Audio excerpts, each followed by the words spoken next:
guys, welcome back to Sticker Thursday. So today's Sticker Thursday segment is about including those patients in your facilities that only have head and neck movement. So that can be your quadriplegics, your CVA patients, and by putting a sticker onto a face shield, which I know we all have plenty of these laying around these days, you can include these patients into the fun and exciting games within Restore. So I'm going to place my sticker on my face shield and my face shield on my head. And now I'm going to begin Ski Saga. And once I press play, you guys can see me in the bottom right corner of the screen here. And I'm just going to use my head and my neck movements to gather these coins and avoid the obstacles.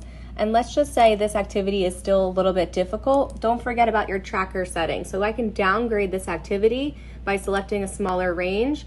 And now the movement on the screen is requiring less movement than it was before. And I just made this a whole lot easier. Thank you guys so much for watching.